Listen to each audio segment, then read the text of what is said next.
Hello friends, welcome back to my YouTube channel. ನಾಳಿನ ಸಂಚಿಕೆಯಲ್ಲಿ ಪುಟ್ಟಕ್ಕನ ಮಕ್ಕಳು ಏನಾಗುತ್ತೆ ಅಂತ ನೋಡ್ಕೊಂಡು ಬರೋಣ ಬನ್ನಿ ಫ್ರೆಂಡ್ಸ್.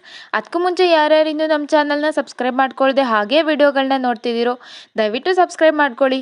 ಈ ವಿಡಿಯೋ ಇಷ್ಟ ಆದರೆ ಒಂದು ಲೈಕ್ ಮಾಡಿ, ನಿಮ್ಮ ಅನಿಸಿಕೆಗಳನ್ನು ತಪ್ಪದೇ ಕಮೆಂಟ್ ಬಾಕ್ಸ್ನಲ್ಲಿ ತಿಳಿಸಿ. ಸಂಚಿಕೆಯ ಮೊದಲಿಗೆ ಸಹನಾ ಇದ್ದವಳು ಕಾಳಿಗೆ ಫೋನ್ ಮಾಡ್ತಾಳೆ. ಕಾಳಿ ಯಾಕೆ ಅಂತ ಫೋನ್ ಎತ್ತಿದಾಗ ಸಹನಾ ಬೇಡ ಅಂತ ವಾಪಸ್ ಕರೀತಾಳೆ. ಆಗ ಕಾಳಿ ಬಚಾವಾದೆ ಅಂದ್ಕೊಂಡು ಅಲ್ಲಿಂದ ವಾಪಸ್ ಹೋಗ್ತಾನೆ. ಕಾಳಿ ಸಹನನ ಹತ್ರ ಯಾಕವಿ ಹಾಗೆ ವಾಪಸ್ ಬಾ ಅಂತ ಕರೆದ್ಬಿಟ್ಟೆ, ನೀನೇನು ದಿಗ್ಲು ಬೀಳ್ಬೇಡ, ನಾನು ಫುಲ್ ಧೈರ್ಯ ತಗೊಂಡಿವ್ನಿ, ಹೋಗಿ ಎಲ್ಲ ವಿಷಯ ಹೇಳ್ಬಂದ್ಬಿಡ್ತೀನಿ ಅಂತ ಕಾಳಿ ಹೇಳಿದಾಗ ಸಹನ ಬೇಡ ಕಣ್ಲಾ ಅಂತ ಸಹನ ಹೇಳಿದಾಗ ಕಾಳಿ ಇದ್ದನು ಯಾಕವಿ ಅಂತ ಕೇಳ್ತಾನೆ. ಆಗ ಸಹನ ಇವಾಗ ಹೇಳೋದು ಬೇಡ ಕಣ್ಲಾ ಅಂತ ಹೇಳಿದಾಗ ಆಗ ಕಾಳಿ ಇದ್ದನು ನನ್ನ ಮೇಲೆ ಆಟೋ ಒಂದು ಅಕ್ರೇನಾ, ನಾ ಹೋಗಿ ಎಲ್ಲಿ ಸತ್ಯ ಹೇಳ್ಬಿಟ್ರೆ ಕಂಟಿ ನನ್ನ ಹೊಡೆದ್ಬಿಡ್ತಾನೆ ಅಂತ ನೀನು ಕಾಪಾಡ್ಬಿಟ್ಯಾ ಅಂತ ಕಾಳಿ ಹೇಳಿದಾಗ ಸಹನ ಆ ಥರ ಏನಿಲ್ಲ ಕಣ್ಲಾ ಅಂತ ಹೇಳ್ತಾಳೆ. ಆಗ ಕಾಳಿ ಮತ್ತೆ ಅಂತ ಕೇಳ್ತಾನೆ. ಆಗ ಸಹನ ಇದ್ದಳು ನಾವೀಗ ದಿಟ ಹೇಳ್ಬಿಟ್ರೆ ಸ್ನೇಹ ಟ್ರೈನಿಂಗ್ಗೆ ಹೋಗೋಕ್ಕಿಲ್ಲ, ಅಲ್ಲಿ ನೋಡು ಅವ್ರು ಏಟ್ ಖುಷಿಯಾಗವ್ರೆ ಅಂತ ಪುಟ್ಟಕ್ಕ ಮತ್ತೆ ಸ್ನೇಹ ಖುಷಿಯಾಗಿರೋದನ್ನ ನೋಡ್ತಿರ್ಬೇಕಾದ್ರೆ ಕಾಳಿ ಮಕ ಮುಚ್ಕೋ ಅಂತ ಸಹನಂಗೆ ಹೇಳ್ತಾನೆ. ಸರಿ ಬಾ ಇಲ್ಲಿಂದ ಹೋಗೋಣ ಅಂತ ಕಾಳಿ ಸಹನನ್ನ ಕರ್ಕೊಂಡು ಅಲ್ಲಿಂದ ಹೊರಡ್ತಾನೆ. ಇನ್ನು ಈ ಕಡೆ ಅಂಗಡಿಗೆ ಬಂದಿದ್ದ ಗಿರಾಕಿಯಲ್ಲಿ ಒಬ್ರು ಪುಟ್ಟಕ್ಕನ ಹತ್ರ ಏನ್ ಪುಟ್ಟಕ್ಕ ಸ್ಯಾನೆ ಖುಷಿಯಾಗಿದ್ಯಾ ಅಂತ ಕೇಳ್ತಾರೆ. ಆಗ ಪುಟ್ಟಕ್ಕ ತುಂಬಾ ಖುಷಿಯಿಂದ ನನ್ನ ಮಗಳು DC ಆಗ್ತಾವಳೆ DC ಅಂತ ಹೇಳ್ತಾರೆ. ಆಗ ಇನ್ನೊಬ್ರು ಗಿರಾಕಿ ಇದ್ದವರು ಬಹಳ ಒಳ್ಳೆ ಸುದ್ದಿ ಹೇಳ್ದೆ ಕಣಮ್ಮ, ಆ ದೇವ್ರು ನಿಂಗೆ ಒಳ್ಳೇದ್ ಮಾಡ್ಲಿ, ನಮ್ಮ ಊರಿಗೆ ಒಂದು ಹೆಸರು ತಂದ್ಬಿಟ್ಟೆ ನೀನು ಅಂತ ಹೇಳ್ತಾರೆ. ಆಗ ಕಂಟಿ ಇದ್ದನು ಅಯ್ಯೋ ಊರ್ ಹೆಸರು ಉಳ್ಸೋದಲ್ಲ ಮೆರ್ಸೋದು, ನಮ್ಮವರು ಡೆಲ್ಲಿಗೆ ಹೋಗ್ತಿದ್ದಾರೆ ಅಂತ ಕಂಟಿ ತುಂಬಾ ಖುಷಿಯಿಂದ ಹೆಮ್ಮೆಯಿಂದ ಹೇಳ್ತಾನೆ. ಆಗ ಸ್ನೇಹ ಇದ್ದಳು ಡೆಲ್ಲಿಗಲ್ಲ ಶ್ರೀ, ಡೆಹರಾಡೂನ್ ಹತ್ರ ಅಂತ ಸ್ನೇಹ ಹೇಳಿದಾಗ ಕಂಟಿ ಅದೆಲ್ಲ ಐತ್ ಮೆಸೋ, ನಮ್ ದೇಶ ಬಿಟ್ಟು ಹೋಗ್ಬೇಕಾ?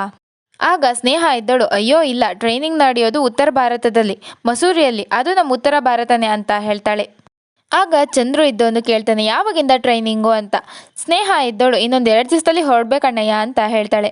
ಆಗ ಕಂಟಿ ಇದ್ದನು ಅಷ್ಟು ಬಿರ್ನೇನಾ ಅಂತ ಹೇಳಿ ಶಾಕ್ ಅಲ್ಲಿ ಕೇಳ್ತಾನೆ. ಆಗ ಪುಟ್ಟಕ್ಕ ಇದ್ದವರು ತಾಯಿ ಚಾಮುಂಡವ್ವ, ನನ್ನ ಮಗಳು ದೂರದ ದೇಶಕ್ಕೆ ಬರ್ತಾವಳವ್ವ, ನೀನೇ ಅವಳನ್ನ ಸಂದಾಗ ನೋಡ್ಕೋಬೇಕವ್ವ ಅಂತ ದೇವರಿಗೆ ಪ್ರಾರ್ಥನೆ ಮಾಡ್ಕೋತಾಳೆ. ಅವ್ವ ಇದನ್ನ ಬೇಡ್ಕೊಳ್ಳೋಕೆ ಈಗಾಗಲೇ ಗುಡಿಗೆ ಹೋಗವ್ರೆ ಅಂತ ಕಂಟಿ ಹೇಳ್ತಾನೆ. ಇಸಿಯ ಗೊತ್ತಾಗ್ತಿದ್ದಂಗೆ ಖುಷಿಲಿ ತಾಯಿಗೆ 108 ತೆಂಗಿನಕಾಯಿ ಹೊಡಿಬೇಕು ಅಂತ ಹೊರಟ್ರು. ಮೆಸ್ಸು ಮನೇಲಿದ್ದಿದ್ರೆ ಇವ್ರನ್ನು ಕರ್ಕೊಂಡು ಹೋಗ್ತಿದ್ರು ಅಂತ ಕಂಟಿ ಹೇಳಿದಾಗ ಸ್ನೇಹ ಇದ್ದಳು ಅತ್ತೆ ದೇವಸ್ಥಾನಕ್ಕೆ ಹೋದ್ರ ಶ್ರೀ ಅಂತ ಸ್ನೇಹ ಕೇಳಿದಾಗ ಕಂಟಿ ಇದ್ಯಾಕೆ ಮೆಸ್ಸು ಹಂಗೆ ಕೇಳ್ತಾ ಇದ್ದೀರಾ? ಅದ್ಯಾರೋ ಬರ್ದಿರೋ ಕಾದ್ಗ ನಿಮ್ನ ಇನ್ನ ಕಾಡ್ತೈತಾ ಅಂತ ಕಂಟಿ ಕೇಳಿದಾಗ ಸ್ನೇಹ ಇಲ್ಲ ಶ್ರೀ ಅಂತ ಸ್ನೇಹ ಹೇಳಿದಾಗ ಮೆಸ್ಸೋ ಅವ್ವಂಗೆ ನೀವಂದ್ರೆ ಪ್ರಾಣ, ನೀವು ಸಾಸೋದ್ನ ಕಂಡು ಎಷ್ಟು ಖುಷಿ ಪಡ್ತಾರೆ ಗೊತ್ತಾ ಅಂತ ಕಂಟಿ ಹೇಳಿದಾಗ ಸ್ನೇಹ ನಂಗೆ ಅತ್ತೆ ಬಗ್ಗೆ ಅನುಮಾನ ಇಲ್ಲ, ಅವ್ರೇನು ಅಂತ ನನಗೆ ಚೆನ್ನಾಗಿ ಗೊತ್ತು, ಆದ್ರೆ ನನ್ನ ಯೋಚನೆ ಅಲ್ಲ ಇದನ್ನ ಯಾರು ಈ ಥರ ಬರ್ದಿದ್ದಾರೆ ಅನ್ನೋದಷ್ಟೇ ಅಂತ ಸ್ನೇಹ ಹೇಳಿದಾಗ ಪುಟ್ಟಕ್ಕ ಈಗ ಮಾತು ಯಾಕೆ ಬಿಡವ್ವ, ಇನ್ಮ್ಯಾಕ್ ಆಗೋದೆಲ್ಲ ಒಳ್ಳೇದೇ ಆಗತ್ತೆ ಅಂತ ಖುಷಿಯಿಂದ ಹೇಳ್ತಾರೆ ಅಂತ ಎಲ್ಲರೂ ಮನೆ ಒಳಗೆ ಹೋಗ್ತಾರೆ. ಇನ್ನು ಈ ಕಡೆ ಸಹನ ಮತ್ತೆ ಕಾಳಿ ಇಬ್ರು ಮಾತಾಡ್ತಾ ನಿಂತ್ಕೊಂಡಿರ್ತಾರೆ. ಆಗ ಕಾಳಿ ಇದ್ದನು ಅಲ್ಲ ನಿಂಗೊಂಚೂರು ಅರ್ಥ ಆಗ್ತಾನೆ ಇಲ್ಲ ಕಣವಿ, ಮೊದಲು ನೀನು ಹಿಂಗೆಲ್ಲ ಇರಲೇ ಇಲ್ಲ, ತಲೆ ತಗ್ಗಿಸ್ಕೊಂಡು ತುಂಬಾ ನಾಜೂಕಿಂದ ಓಡಾಡ್ತಾ ಇದ್ದವಳು, ಈಗ ಇಲ್ಲಿ ತನಕ ಬಂದು ದಿಟ ಹೇಳೋಣ ಅನ್ಕೊಂಡು ಬೇಡ ವಾಪಸ್ ಹೋಗೋಣ ಅಂತ ಹೇಳ್ತಿದೀಯಾ, ಒಂಚೂರು ಅರ್ಥನೇ ಆಗ್ತಿಲ್ಲ ಕಣವಿ ಅಂತ ಕಾಳಿ ಹೇಳಿದಾಗ ಸಹನ ಇದ್ದೋಳು ಕೆಲವೊಂದು ಸತ್ಯ ನಮಗೆ ಮಾತ್ರ ಗೊತ್ತಿರೋದು ಕೆಂಡ ಕಟ್ಕೊಂಡಂಗೆ ಕಾಳಿ ಅಂತ ಹೇಳಬೇಕಾದ್ರೆ ಕಾಳಿ ಇದ್ದನು ದಿಟನೇ ಕಣವಿ, ನೀನು ಬದುಕಿದ್ಯಾ ಅನ್ನೋ ವಿಷಯ ಇದ್ದೀ ದೇವಿಪುರದಾಗೆ ನನಗೆ ಬಿಟ್ರೆ ಮತ್ತೆ ಯಾರಿಗೂ ಗೊತ್ತಿಲ್ಲ, ಅದು ಒಂಥರ ಕೆಂಡ ಕಟ್ಕೊಂಡು ಓಡಾಡ್ದಂಗೆನೆ ಅಂತ ಕಾಳಿ ಹೇಳ್ತಾನೆ. ಸ್ನೇಹ DC ಆಗಬೇಕು ಅನ್ನೋದು ಅವಳು 5 ವರ್ಷ ಇದ್ದಾಗಿಂದ ಕನಸು ಕಾಳಿ, ಈಗ ಈ ವಿಷಯ ಗೊತ್ತಾಗಿ ಅವಳು DC ಆಗೋದು ನಿಂತೋಗ್ಬಿಟ್ರೆ ಅಂತ ಸಹನ ಹೇಳಿದಾಗ ಕಾಳಿ ಇದ್ದನು ಸಹನ ದಿಟ ಹೇಳ್ಬಿಟ್ರೆ ಎಲ್ಲ ಕಷ್ಟನೂ ಬಗೆಹರಿಯತ್ತಲ್ಲ ಅಂತ ಕಾಳಿ ಹೇಳಿದಾಗ ಸಹನ ಇಲ್ಲ ಕಾಳಿ, ನಾವೀಗ ಹೇಳೋ ವಿಷಯಕ್ಕೆ ಸಾಕ್ಷಿ ಇಲ್ಲ, ಬರೀ ಮಾತಷ್ಟೇ, ನಮ್ಮ ಮಾತು ಸಾಕ್ಷಿ ಆಗಕ್ಕೆ ಸಮಯ ಹಿಡಿತೈತೆ, ಆ ಸಮಯ ನಾವು ಇಲ್ಲ. ಈಗ ನೋಡು ಡೆಲ್ಲಿಯಿಂದ ಸ್ನೇಹಂಗೆ ಪತ್ರ ಬಂದಾಗ್ಲೂ ಬಂಗಾರಮ್ಮನವ್ರಿಲ್ಲ ಅಂತ ಸಹನ ಹೇಳಿದಾಗ ಕಾಳಿದ್ದನು ಸ್ನೇಹ ಅದು ಬಂಗಾರಮ್ಮ ಅಲ್ಲ, ಆ ಕೃಷ್ಣಪ್ಪ ಹೇಳಲಿಲ್ವಾ ಇವಳು ಬೇರೆ ಅಂತ ಹೇಳಿ ಅಂತ ಹೇಳಿದಾಗ ಸಹನ ಇದ್ದಳು ನಂಗೂ ಅದೇ ಅನಿಸ್ತಾ ಇದೆ, ಇವರು ಗುಡಿಗೆ ಹೋಗಿರೋದು ತೆಂಗಿನಕಾಯಿ ಹೊಡಿಯೋಕ್ಕೆ ಅಂತ ಅನಿಸ್ತಾ ಇಲ್ಲ, ನಂಗೆ ಯಾಕೋ ಅನುಮಾನ ಅಂತ ಸಹನಾ ಹೇಳ್ತಾಳೆ. ಆಗ ಕಾಳೆ ಇದ್ದನು, ನೀನೊಳ್ಳೆ ಸುಳ್ಳು, ಇದು ಸುಳ್ಳು ಅಂತ ಹೇಳ್ತಾನೆ. ಆಗ ಸಹನಾ ಇದ್ದಳು, ನಾವು ಗುಡಿ ಹತ್ರ ಹೋಗೋಣ ಅಂತ ಕಾಳಿಗೆ ಒತ್ತಾಯ ಮಾಡ್ತಾಳೆ. ಸಿಂಗಾರಮ್ಮನ ವಿಷಯ ಗೊತ್ತಿರೋದು ನಮ್ಮಿಬ್ರಿಗೆ ಮಾತ್ರನೇಯ, ಅವ್ರ ಬಗ್ಗೆ ಪೂರ್ತಿ ವಿಷಯ ಗೊತ್ತಾದ್ರೆ ನಾವು ಎಚ್ಚರವಾಗಿರ್ಬೋದಲ್ವಾ ಅಂತ ಸಹನಾ ಕಾಳಿಗೆ ಹೇಳ್ತಾಳೆ. ಬಾ ಬಿರ್ನೆ ಒಂಡುಮ ಅಂತ ಸಹನಾ ಮತ್ತೆ ಕಾಳಿ ಇಬ್ರು ದೇವಸ್ಥಾನಕ್ಕೆ ಹೊರಡ್ತಾರೆ. ಇನ್ನು ಈ ಕಡೆ ಸ್ನೇಹ ಇದ್ದಳು ದೇವರಿಗೆ ದೀಪ ಹಚ್ಚಿ ಕೈ ಮುಗಿದು ಪುಟ್ಟಕ್ಕನ ಆಶೀರ್ವಾದ ತಗೊಳಕಂತ ಕಾಲಿಗೆ ಬೀಳ್ತಾಳೆ. ಆಗ ಪುಟ್ಟಕ್ಕ ಇದ್ದವರು, ಎಷ್ಟೇ ಎತ್ತರ ಬೆಳೆದ್ರೂ ಬೇರನ್ನ ಮರಿಬೇಡವ್ವ ಅಂತ ಹೇಳಿದಾಗ ಚಂದ್ರು ಇದ್ದನು, ಅವ್ವ ನೀವು ಅದನ್ನ ಅವಳಿಗೆ ಹೇಳೋದೇ ಬೇಡ, ಅವಳು ಬೇರ್ನ ಮರಿದೇ ಇದ್ದಕ್ಕೆ ಇಷ್ಟೆಲ್ಲ ನಡೀತಾ ಇರೋದು ಅಂತ ಚಂದ್ರು ಹೇಳ್ತಾನೆ. ಹಾಗೆ ಗೋಪಾಲ ಇದ್ದನು, ಪುಟ್ಟಮ್ಮಿ ದೇವ್ರ ಪ್ರಸಾದ ಅಂತ ತಾನು ತಂದಿರೋ ಪ್ರಸಾದನ ಪುಟ್ಟಕ್ಕನ ಕೈಯಲ್ಲಿ ಕೊಡ್ತಾನೆ. ಸ್ನೇಹ ಆ ಪ್ರಸಾದನ ತಗೋತಾಳೆ. ಎಲ್ಲರಿಗೂ ತುಂಬ ಖುಷಿಯಾಗತ್ತೆ. ಆಗ ಸ್ನೇಹ ಇದ್ದವಳು, ಸರ್ಕಾರಿ ನೌಕರರು ಎಲ್ರೂ ಸಮಾನವಾಗಿ ನೋಡಬೇಕು, ವೈಯಕ್ತಿಕವಾಗಿ ಏನೇ ಕಾರಣ ಇರ್ಬೋದು, ಆದರೆ ಎಲ್ರೂ ಸಮಾನವಾಗಿ ನೋಡಬೇಕು ಅಂತ ಸ್ನೇಹ ಹೇಳ್ತಾಳೆ. ಅಲ್ಲಿಗೆ ಸುಮಾ ಕಾಲೇಜಿಂದ ಬರ್ತಾಳೆ. ಅಕ್ಕ ಕಂಗ್ರಾಟ್ಸ್ ಅಂತ ಹೇಳ್ತಾಳೆ. ಆಗ ಸ್ನೇಹ ಇದ್ದಳು, ನಿಂಗೆ ಹೇಗೆ ಗೊತ್ತಾಯ್ತು ಅಂತ ಕೇಳಿದಾಗ ಭಾವ ಸ್ಟೇಟಸ್ ಹಾಕಿದ್ರು ಅಂತ ಹೇಳ್ತಾಳೆ. ಆಗ ಪುಟ್ಟಕ್ಕನವರು, ಓ ಅದು ಕೇಳಿದ ತಕ್ಷಣ ನೀನು ಕಾಲೇಜ್ ಬಿಟ್ಟು ಬಂದ್ಬಿಟ್ಯಾ ಅಂತ ಸುಮಂಗೆ ಕೇಳಿದಾಗ ಸುಮಾ, ಇಲ್ಲ ಮಧ್ಯಾಹ್ನ ಮೇಲೆ ಲ್ಯಾಬ್ ಇತ್ತು, ಅದು ಕ್ಯಾನ್ಸಲ್ ಆಗೋಯ್ತು, ಅದಕ್ಕೆ ಬಂದೆ ಅಂತ ಹೇಳ್ತಾಳೆ. ಹಾಗೆ ಸುಮಾ ಇದ್ದವಳು ಚಂದ್ರನ್ನ ಮಾತಾಡ್ತಾಳೆ. ಎಷ್ಟು ದಿನ ಆಗೋಯ್ತು ಅಣ್ಣಯ್ಯ ನಿನ್ನನ್ನು ನೋಡಿ ಅಂತ ಕೇಳ್ತಾಳೆ. ಆಗ ಚಂದ್ರು, ನಾನು ಚೆನ್ನಾಗಿದ್ದೀನಿ, ಸ್ವಲ್ಪ ಹೀಗೆ ಕೆಲಸದ ಮೇಲೆ ಆಚೆ ಹೋಗಿದೆ, ನಿನ್ನ ಸ್ಟಡೀಸ್ ಎಲ್ಲ ಹೇಗೆ ನಡೀತಿದೆ ಅಂತ ಸುಮಂಗೆ ಕೇಳ್ತಾನೆ. ಆಗ ಸುಮಾ ಚೆನ್ನಾಗಿ ನಡೀತಿದೆ ಅಂತ ಹೇಳ್ತಾಳೆ. ಇನ್ನು ಈ ಕಡೆ ಅವ್ರ ಕ್ಯಾಂಟೀನಲ್ಲಿ ಕೆಲಸ ಮಾಡ್ತಿದ್ದಂಥ ಮುದುಕನ ಮಗಳು ಕೈಯಲ್ಲಿ 2 ದೊಡ್ಡ ದೊಡ್ಡ ಡಬ್ಬ ಹಿಡ್ಕೊಂಡು ಬರ್ತಾಳೆ. ಆಗ ಪುಟ್ಟಕ್ಕನವರು, ಹುಡುಗಿ ಬಾ ಇಲ್ಲಿ ಅಂತ ಕರೀತಾರೆ. ಆಗ ಅವಳು ಆ ಕಡೆ ಮುಖ ತಿರ್ಸ್ಕೊಂಡು ನಿಲ್ತಾಳೆ. ಇಲ್ಲ ಪರವಾಗಿಲ್ಲ ಅಂತ ಹೇಳಿದಾಗ ಪುಟ್ಟಕ್ಕನವರು, ಬಾ ಇಲ್ಲಿ ಪ್ರಸಾದ ತಗೋ ಬಾ ಅಂತ ಕರೆದಾಗ ಅವಳು ತನ್ನ ಮುಖನೆಲ್ಲ ಮುಚ್ಕೊಂಡು ಬರ್ತಾಳೆ.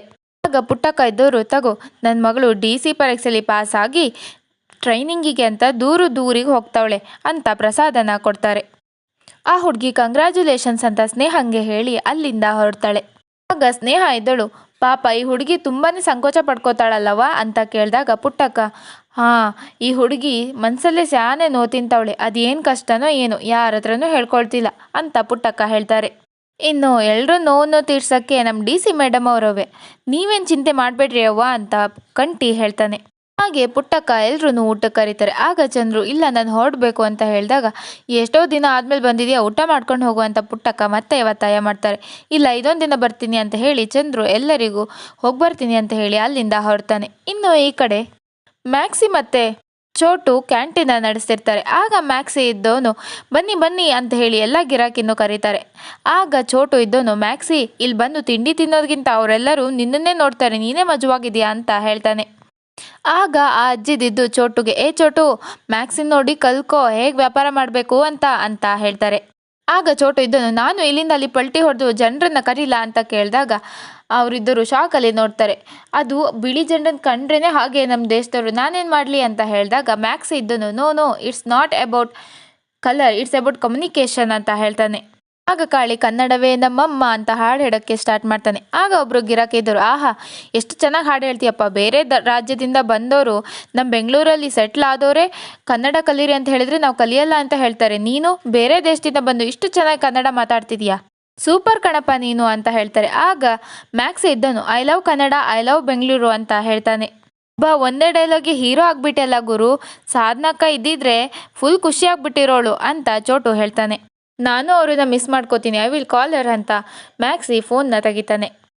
ಹಾಗೆ ಮ್ಯಾಕ್ಸಿ ಸಾಧನಂಗೆ ಕಾಲ್ ಮಾಡ್ತಾನೆ. ಆಗ ಸಾಧನ ಇದ್ದವಳು, ಹಲೋ ಮ್ಯಾಕ್ಸಿ ಅಂತ ಕೇಳ್ತಾಳೆ. ಆಗ ಮ್ಯಾಕ್ಸಿ ಇದ್ದವನು, ಸಾಧನ ಎಲ್ಲಿದ್ದೀರಾ, ಇನ್ನು ಊರಲ್ಲೇ ಇದ್ದೀರಾ ಅಂತ ಕೇಳಿದಾಗ ಸಾಧನ ಇದ್ದವಳು, ನಾನು ಊರಲ್ಲೇ ಇದ್ದೀನಿ, ಏನಾದರೂ ತೊಂದರೆನಾ ಅಂಗಡಿಲಿ ಅಂತ ಕೇಳ್ತಾಳೆ. ಆಗ ಮ್ಯಾಕ್ಸಿ ಇದ್ದವನು, ನೋ ಹಾಗೇನಿಲ್ಲ, ನಾನು ಕ್ಯಾಶುವಲ್ ಆಗಿ ಕಾಲ್ ಮಾಡಿದೆ ಅಂತ ಹೇಳ್ತಾನೆ. ಆಗ ಮ್ಯಾಕ್ಸಿ ಇದ್ದನು, ನಾನು ನಿಮ್ಮನ್ನ ಎಲ್ಲೋ ಚೂರು ಮಿಸ್ ಮಾಡಿಕೊಂಡೆ ಅನಿಸ್ತಿದೆ, ಅದಕ್ಕೆ ಕಾಲ್ ಮಾಡಿದೆ ಅಂತ ಹೇಳಿದಾಗ ಸಹನಾ ಇದ್ದವಳು, ಸರಿ ನಾನು ಆಮೇಲೆ ನಿಮಗೆ ಕಾಲ್ ಮಾಡ್ತೀನಿ, ಇವಾಗ ನಾನು ಕೆಲಸದ ಮೇಲೆ ಚೂರು ಬ್ಯುಸಿ ಇದ್ದೀನಿ ಅಂತ ಹೇಳ್ತಾಳೆ.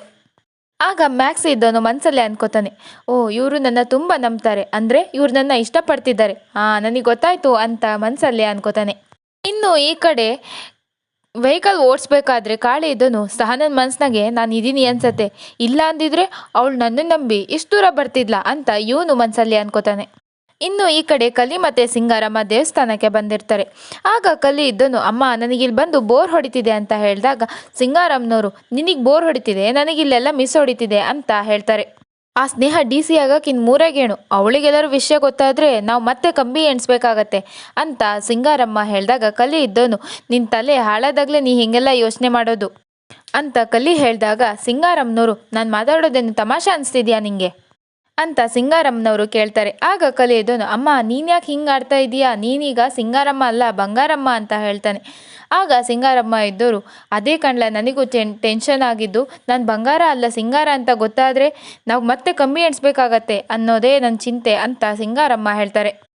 ಆಗ ಕಲಿ ಇದ್ದವನು, ಅಪ್ಶಕ್ನ ಮಾತಾಡಬೇಡಮ್ಮ ಅಂತ ಹೇಳ್ತಾನೆ. ಆಗ ಸಿಂಗಾರಮ್ಮ ಇದ್ದವರು, ಅಪ್ಶಕ್ನ ಅಲ್ಲ ಕಲಿ, ನಾವು ಆ ಮನೆಗೆ ಬಂದಾಗ ನಮ್ಮದೇ ಆಟ ನಮ್ಮದೇ ಮನೆ ಆಗಿತ್ತು, ಆದರೆ ಈಗ ಹಾಗಿಲ್ಲ, ಆ ಕಂಟಿ ಅವನ ಹೆಂಡತಿ ಸೆರೆ ಹಿಡ್ಕೊಂಡು ಓಡಾಡ್ತಿದ್ದಾನೆ, ಅವಳು ಡಿ ಸಿ ಆಗ್ತಾಳೆ ನೋಡು, ನಮಗೆ ಅಷ್ಟೆಲ್ಲ ಟೈಮ್ ಇಲ್ಲ, ಮೊದಲು ಅವ್ರ ಆಸ್ತಿನೆಲ್ಲ ಹೊಡ್ಕೊಂಡು ಅವ್ರ ಮನೆಯವ್ರನ್ನೆಲ್ಲ ಬೀದಿಗೆ ಬರೋ ಹಾಗೆ ಮಾಡಿ ಬಂಗಾರಮ್ಮ ನರಳೋ ಹಾಗೆ ಮಾಡಬೇಕು ಅಂತ ಹೇಳಿದಾಗ ಕಲಿ ಇದ್ದವನು, ಅಮ್ಮ ಎಲ್ಲದನ್ನು ಒಟ್ಟಿಗೆ ಮಾಡೋದು ಬೇಡ, ಮುಖದಲ್ಲಿ ಭಯ ನೋಡ್ತಿದ್ರೆ ನನಗೂ ಭಯ ಆಗತ್ತೆ ಅಂತ ಹೇಳಿದಾಗ ಸಿಂಗಾರಮ್ಮ, ಭಯ ಅಲ್ಲ ಕಲಿ, ಎಚ್ಚರಿಕೆ ಅಂತ ಹೇಳ್ತಾನೆ.